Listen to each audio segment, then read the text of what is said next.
Ser padres no es fácil. Saber qué sí y qué no darles a nuestros hijos en cuanto a alimentación se refiere. Para eso hemos invitado a nuestros especialistas para que nos orienten. Así que quédense con nosotros. Bienvenidos a Nuevos Pasos.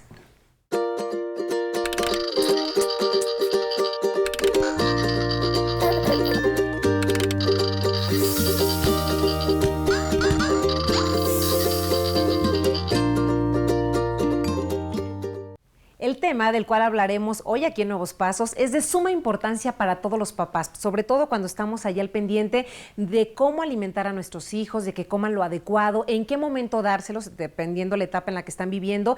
Y sobre todo nos preocupa eso de las alergias, como que últimamente se habla mucho de este tema, de qué alimentos las producen. Aquí están los especialistas para aclararnos todas nuestras dudas, así que quédense con nosotros. Y me da gusto saludar al pediatra Eric Toro Monjarás. ¿Cómo te va, Eric? Hola, mucho gusto. Gracias por la invitación, Carmen. Al contrario. Nos acompaña la psicóloga Carmen Gómez. ¿Cómo te va? Hola, tocaya. Muchas gracias por la invitación.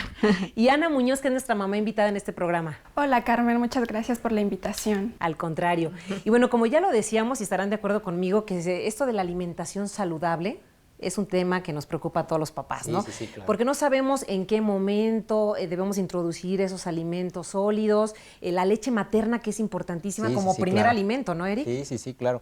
Es muy importante establecer que la leche materna es el alimento fundamental, sobre todo en los primeros 6 meses de vida. En los primeros 6 meses de vida es cuando la leche materna va a tener su efecto fundamental, aunque se puede seguir hasta los 2 años de vida, pero lo más importante es que se continúe los primeros 6 meses de vida.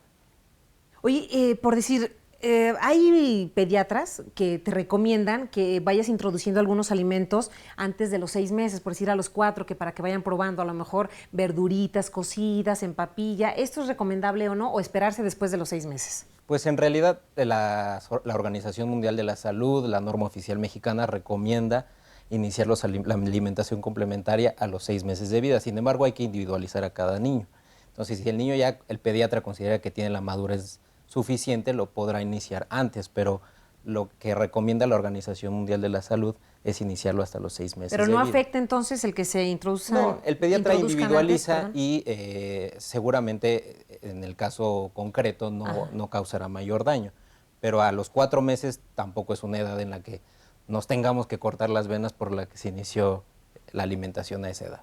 Uy, sí, Carmen. Mira, Carmen, yo quería puntualizar esto que dices que es tan importante, ¿no? Cuando el niño está en nuestro vientre, pues huele a nosotros, sabe a nosotros, hay una unión simbiótica porque depende de nosotros para su crecimiento. Entonces el niño afectivamente está ligado a nosotros.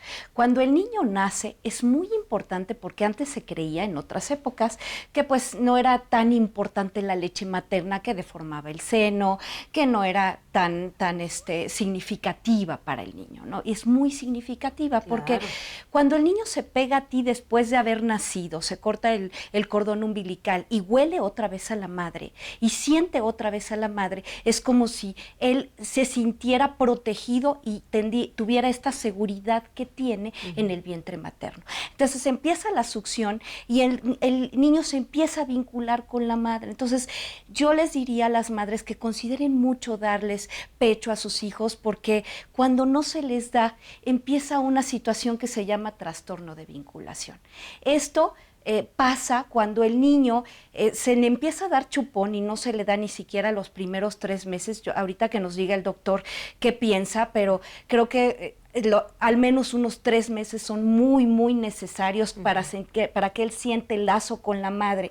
La madre por el trabajo lo tiene que dejar con la abuela, le dan chupón, le dan fórmula. El niño desarrolla una necesidad de sentirse solo, o sea, empieza a sentirse solo y abandonado porque no huele a la madre, porque no está con la madre. Y entonces empiezan relaciones de dependencia y necesidad con bastones emocionales. Y fíjate que este tipo de cosas no las pensamos, ¿no? Porque decimos, no pasa nada. O sea, si hay un vínculo con tu hijo desde el vientre, lógicamente, depende mucho de la mamá, de cómo vivas el embarazo también, de que tú le hables todo el tiempo, de que estés al pendiente de lo que sientes, de cómo se mueve, pero hay muchas cosas emocionales que van relacionadas con la alimentación.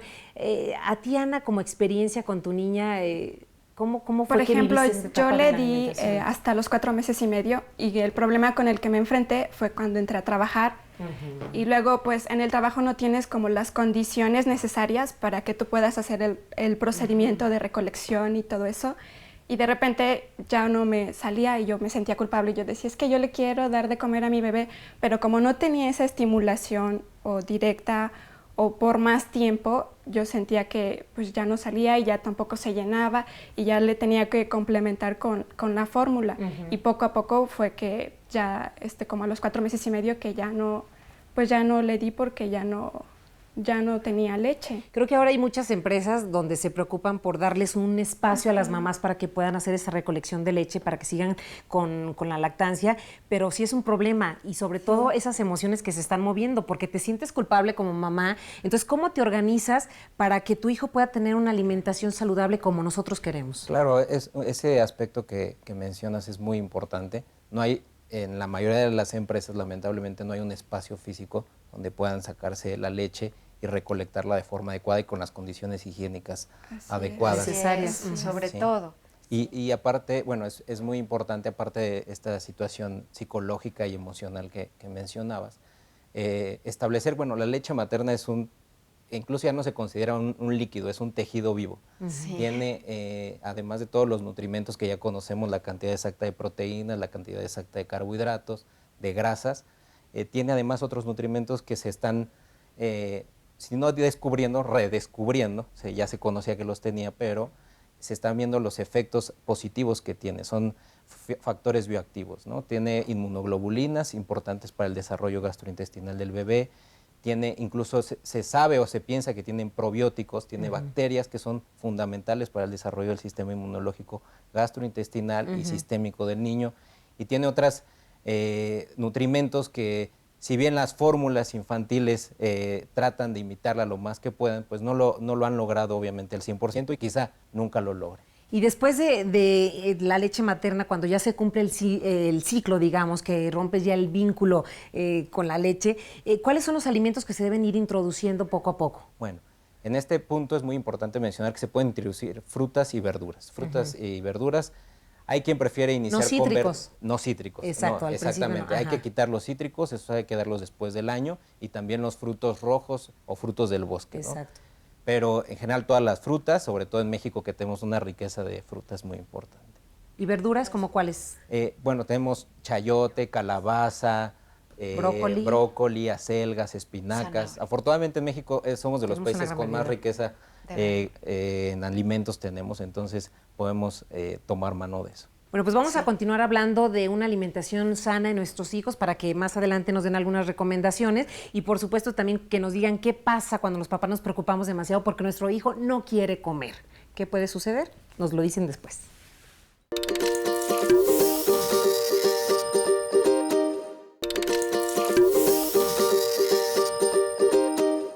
Bien, pues este tema de la alimentación sana podemos hablar 1000 horas de él, pero tenemos que resumirlo para decir algunos puntos importantes donde las mamás los tengamos claros y sepamos cómo alimentar a nuestros hijos.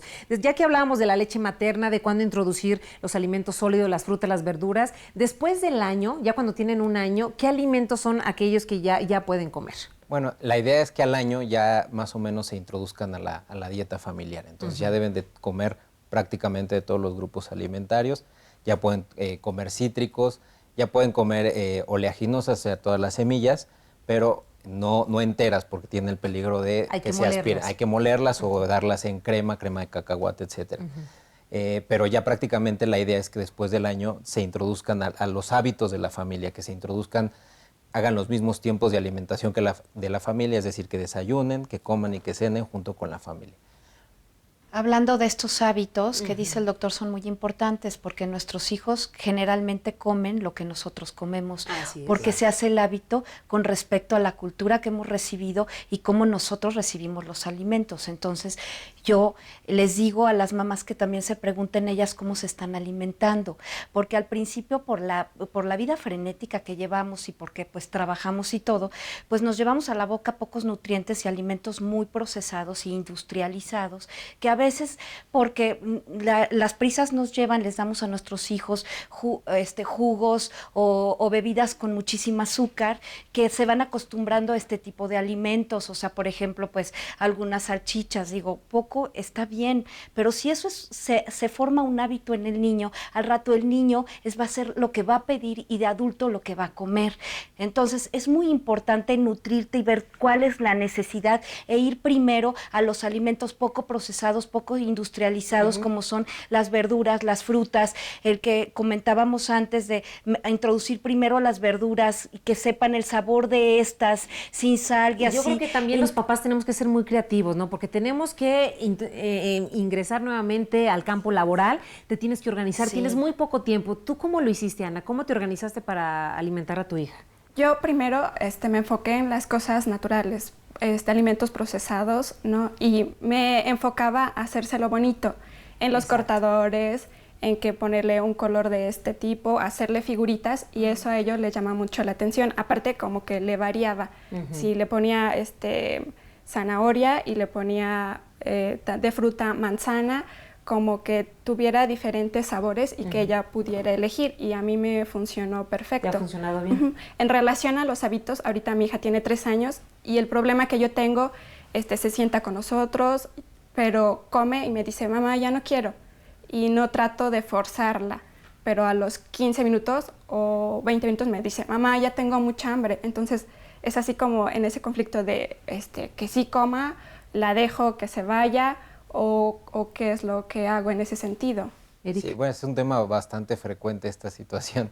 En realidad, sí es muy importante no forzar la alimentación. No se trata de decirle al niño, vas a comer hasta que vas a sentarte aquí hasta que termines tus alimentos. Pero también, digo, es difícil, pero hay que ir a la par haciéndolos que se integren en el tiempo de la mesa, ¿no? Entonces, crear hábitos. Finalmente nos vamos a crear hábitos. Si la familia entera se está sentando a comer, entonces tú también siéntate a comer y bueno, lo más que pueda terminarse sus alimentos. Por eso es muy importante que vayan con su pediatra para que veamos cómo está de peso, cómo está creciendo y sobre todo la velocidad de crecimiento, cómo está el niño incrementando de mes con mes o cada 3 meses, dependiendo de cada cuánto se lleve al pediatra. Y si está creciendo bien, no hay mayor problema en cuanto a si de repente se pierde un tiempo de la comida, no hay mayor problema mientras ¿Puede afectar en su desarrollo el que no consuma ciertos alimentos en esta etapa de crecimiento? Sí, es muy importante. Hay una gráfica que se llama el plato del buen comer. En el plato del buen comer tenemos como el semáforo, la parte verde, donde son los alimentos que más podemos consumir, en la parte amarilla los que medianamente tenemos que consumir y en la parte roja los que solamente quizá 1 o 2 porciones a la semana.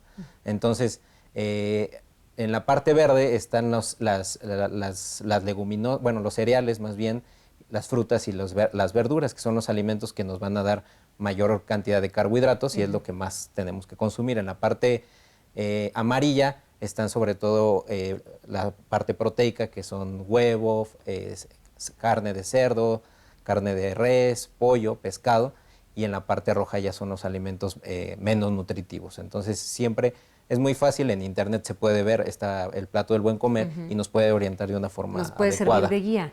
Sí. Y aquí se mueven también muchas emociones, ¿no? Cuando a lo mejor ciertos alimentos no se consumen, puede bajar a lo mejor la energía, el ánimo de los niños, el de los papás también, porque estás preocupado porque ese niño no comió lo que necesitaría. Bueno, es un conjunto, como decían ellos dos, es muy importante retomar lo que dices y lo que dijo el doctor en este sentido. Para yo hacer un buen hábito de comida es necesario sentarme a la mesa y tomarme un tiempo para comer con los niños.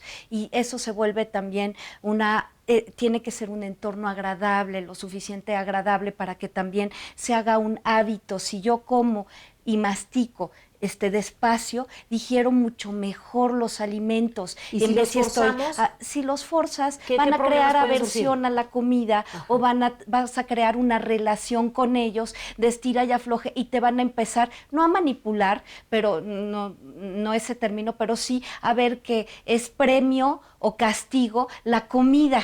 Y entonces con eso va a haber un estira y afloje con la mamá. Entonces está muy bien lo que hace, pero sí es importante crear el entorno. Fíjate que cuando no se mastica bien, dicen que las personas depresivas mastican tragos, o sea, se tragan la comida y no mastican bien, y entonces eso va a la parte amarga de la boca, esto va a los neurotransmisores del cerebro y reciben amargo.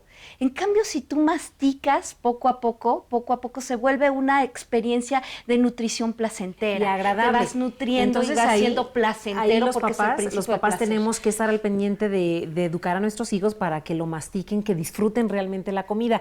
Otro de los problemas que pueden surgir es cuando le preparas el lonche al niño, ¿no? A la niña cuando ya va a ir a la escuela. ¿Cómo elegir los alimentos que realmente le van a nutrir, que le van a ser atractivos y que le van a gustar? Ahora ya existen políticas en las escuelas que te dicen esto no puede llevar, esto no puede llevar. Okay. Yo pedí, a mi hija tomé pura agua y en la escuela ya no le daban jugos porque unos niños llevaban jugos y luego me decían es que la niña quiere jugo y es que se le antoja. Y pues les decía es que yo no le voy a poner jugo porque pues eso no lo consume. Dije y a mí no me lo pide. Yo creo que no podemos satanizar ni una cosa ni otra, creo que podemos dar muchísimas soluciones, herramientas para que los papás puedan alimentar a sus hijos de una mejor manera. ¿Me las dan después de la pausa? Sí, claro.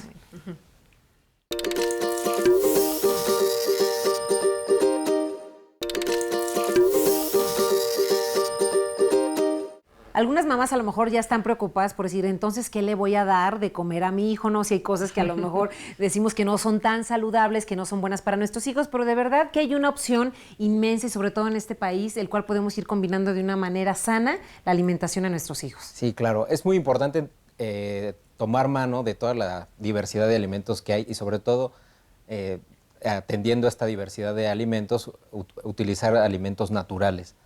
Es mucho más económico y nos va a disminuir los costos, sobre todo pensando en la economía familiar. Entonces, hay que equilibrar, claro, ¿no? Yo creo que podemos comer un poquito de todo, pero de una manera equilibrada, que no sea nuestra alimentación de todos los días. Así es, y los cereales, como bien decías, los cereales no solamente son los de caja, o sea, también son pues las leguminosas, ¿no? El doctor acá nos puede ilustrar. Hay que recordar que los cereales son avena, amaranto, el propio maíz, la tortilla. Entonces tenemos que cuando se nos presente la palabra cereales, no solamente pensar en cajas, sino en toda la diversidad de cereales que tenemos también en México. Que se los podemos ir dando a nuestros hijos. ¿Cuántas veces a la semana estaría recomendable? Pues los cereales son de los alimentos que sí se puede dar diario. Diario. Y bueno, recordar también que la comida está ligada a las emociones, o sea, si de repente viene mi hijo y me pide un abrazo y yo le doy dinero porque se va a comprar unas papas, como es el principio del placer, a relacionar el afecto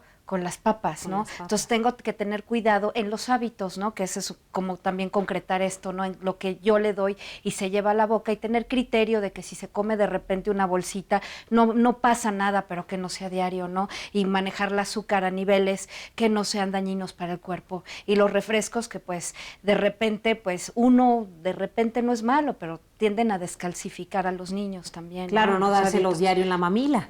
Claro. Sobre todo también nuestros hijos aprenden de nuestro ejemplo. A mí me pasó que ella tenía unas galletas y yo tenía unos arándanos. Y ella me dijo, mamá, ¿me convidas? Y ya le convidé y ella me dijo, yo quiero esos, ten mis galletas. Y dices, muchas veces no experimentamos en ingresar y darle nuevos sabores y nos quedamos no, a lo mejor no le va a gustar. Y pues es una idea errónea de lo que le puede gustar o no, o lo que puede elegir o no nuestro hijo. Entonces es como darle a probar distintos alimentos para que... Y explicarles cuál es el beneficio de ese producto que están consumiendo, ¿no? En ese sentido a mí me ha funcionado muy bien porque me dice, mamá, quiero una manzana para que me ayude con mi pancita. Y dices, bueno, sí ha entendido lo que yo le he explicado. Y pues así es en ese sentido, mi bebé, mi hija, porque dice, ya no soy una bebé, soy una niña, claro. Ya entiende ese proceso y tú los vas conociendo, qué les gusta y qué no les gusta. Otro de los puntos es esta cuestión de las semillas, de las nueces, de las almendras, en qué momento dárselas. Tú decías que después del año se las podemos dar moliditas, pero nos preocupa el que esto vaya a producirle una alergia posteriormente, ¿es así? ¿En qué edad se puede presentar la alergia y cómo detectarla? Hay varios factores de riesgo para una alergia. Lo más importante es el genético. Si los papás son alérgicos, hay que tener presente eso para a la hora que introduzcamos ciertos alimentos a los niños. el aumento de cesáreas también ha incrementado las alergias. ¿De verdad es un factor lo de las cesáreas? Sí, es un factor porque cambia la microbiota intestinal y como mencionaba al principio del programa, eso cambia toda la señalización inmunológica no solo a nivel gastrointestinal, sino a nivel sistémico. Nunca lo hubiera pensado y ahora como en México es el primer país donde se realizan tantas cesáreas, pues por eso se ha presentado mal el tema de las alergias. Claro, sí, o sea, realmente ha incrementado el tema de las alergias en México, eso lo vemos día a día los pediatras que estamos en el consultorio, eso es innegable. Pues volver a lo natural, ¿no? A lo volver natural. a los alimentos no procesados, que es importantísimo, ¿no? A veces uno le da una salchicha al niño pensando que pues ya le está dando una proteína, cuando proteína se necesita muy poquito, como dices, en la escala de alimentos, ¿no? De una nutrición sana.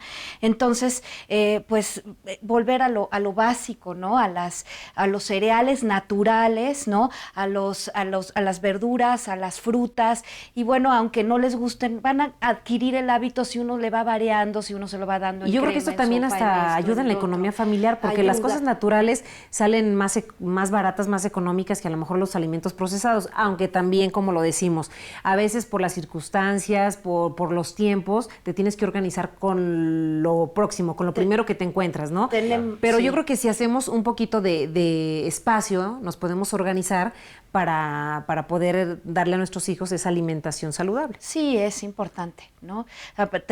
Es importante leer las etiquetas también de lo que nosotros compramos, muy, muy importante para ver qué son los contenidos de grasa que tienen y todo. Y pues sí, hacer un pequeño esfuerzo que igual al principio nos va a costar organización, pero va a redituar en la salud del niño, en los hábitos alimenticios del niño y hasta en sus preferencias cuando sea adulto en la Claro, comida. entonces, ¿qué sí y qué no?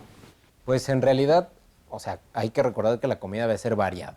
Sí. Entonces, no se puede satanizar alguna situación, pero sí hay que darlas en menor cantidad. Sí. Ejemplos, obviamente las bebidas carbonatadas, los refrescos, los jugos y sobre todo también los lácteos y los yogurts que vienen procesados, eso habría que dejarlo un poquito de lado, pero si se da de repente como postre no hay mayor problema. Esto de los lácteos, sí, porque de hecho yo por convicción y porque me sentí mejor dejé los lácteos.